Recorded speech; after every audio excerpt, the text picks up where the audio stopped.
Hello everybody. Today we're going to be learning about for loops in Python. The for loop is used to iterate over a sequence, which could be a list, a tuple, an array, a string, or even a dictionary. Here's the list that we'll be working with throughout this video, and I have this little diagram right here, which kind of explains how a for loop works. The for loop is going to start by looking at the very first item in our sequence or our list, and that's going to be our one right here. It's going to ask, is this the last element in our list?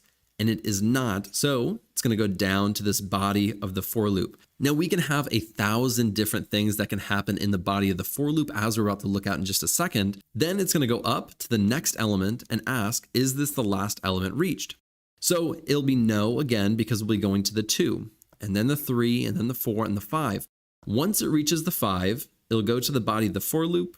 And then when it asks if that's the last element, the answer would be yes, because it's iterated through all the items within the list, and then we would exit the loop and the for loop would be over. Now that may not have made perfect sense, but let's actually start writing out the syntax of a for loop so we can understand this better. To start our for loop, we're going to say for, and then we're going to give it a temporary variable for this for loop. So it's a variable as it iterates through these numbers, it's going to assign the variable to that number. So for this one, we're just going to say number because it's pretty appropriate because these are all numbers. And then we're going to say in integers. Now, right here, you can put just about anything. This could be the list, this could be a tuple, this could be a string even.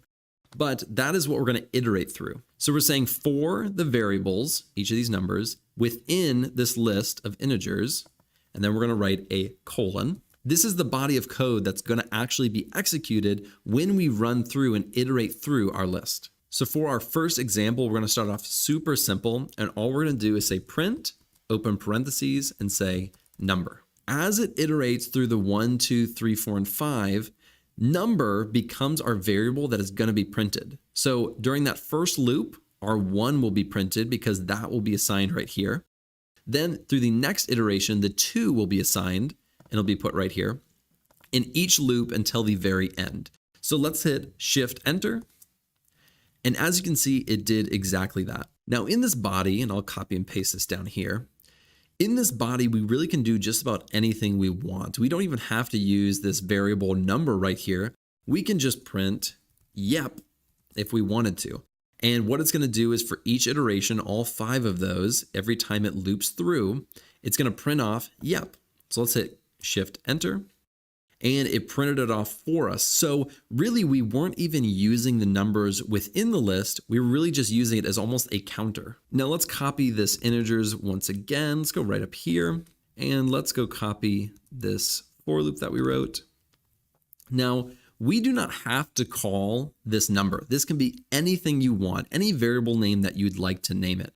We could call it jelly, and we can do jelly plus jelly. I think you're getting the picture, right? When it loops through that 1, it's doing 1 plus 1. When it loops through the 2, it's doing 2 plus 2. That is basically how a for loop works. Now for a dictionary, it's going to handle it a little bit differently. So let's create a dictionary really quickly. So we'll say ice cream dictionary is equal to, we're going to do a squiggly brackets. So we're going to say name, and we're going to say colon. We need to assign our value for that item. So we're going to say Alex Freeberg. We'll do our next one separated by a comma, and we'll say weekly intake. And I'll say 5 scoops per week. The next one we will do is favorite ice creams. And for this one, we're going to do something a little bit different. For this, we're going to have a list within this dictionary. So we'll say within our list of my favorite ice creams, we'll say mint chocolate chip, and I'll just do MCC for that. And we'll separate that out by a comma, and we'll say chocolate. So now we have this dictionary, ice cream dict, and within it, we have my name, my weekly intake, and my favorite ice creams with a list in there as well. Let's hit Shift Enter. And now we're going to start writing our for loop. Now the for loop is going to look very similar, but to call a dictionary, it's just a little bit different. So we're going to say for the cream in ice underscore cream underscore dictionary dot values, and then we're going to do parentheses and then a colon. Now we're going to print the cream. So in order to indicate what we actually want to pull, we have to specify within the dictionary what we want. Are we pulling the item? Are we pulling the value? We need to specify this. So that's why we have this dot values right here. So let's run this and see what we get. So as you can see, we are pulling in the values right here. That's why we're pulling in Alex Freeberg, 5, and mint chocolate chip / chocolate. Now we are able to call both of those, both the key and the value. So let's go right down here, and we can do both the key and the value. So we can pull two things at one time. And we're going to do this by saying dot items. So we could also do dot key if we just wanted to do a key, but we want to do items, so we're going to do both of them. So we're going to go right down here and say for key and value in ice cream dictionary dot items, print, and let's write key, and then we'll do a comma, and then let's give it a little arrow or something like that, something like this. And then we'll do a comma and we'll say value. And let's print this off and see what we get. So it's looping through, and for each key and value, it's saying here is the key. So that's the name. Then we have weekly intake. Then we have favorite ice creams.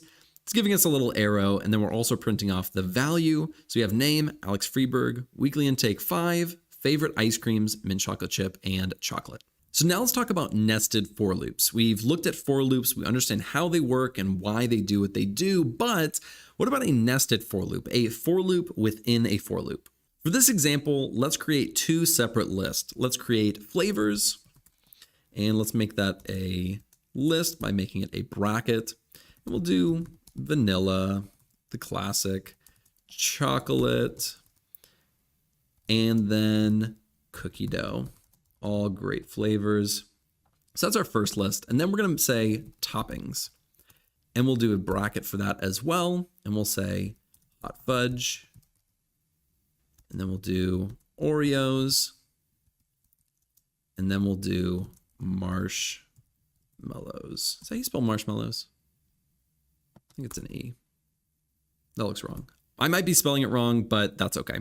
So let's save this by clicking Shift Enter. And now we have our flavors and our toppings.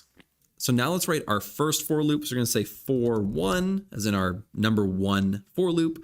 We're going to say in flavors, and we'll do a colon. We'll click Enter. Now we can write our second for loop. So we're going to say for 2 in toppings, and then we'll do a colon and Enter. And then we're going to say print, and we'll do an open parentheses, and then we're going to say 1. So we're printing the 1 in flavors, and then we're going to say 1, comma, we're going to say topped with, comma, 2. So what this is essentially going to do is we're going to say for 1, we're going to take the very first 1 in flavors, and then we're going to loop through all of 2 as well. So we're going to loop through hot fudge, Oreos, and marshmallows. And once we print that off, then we will loop all the way back to flavors and look at the next iteration or the next sequence within the first for loop. So let's run this really quickly and see what we get. So as you can see, it goes vanilla, vanilla, vanilla.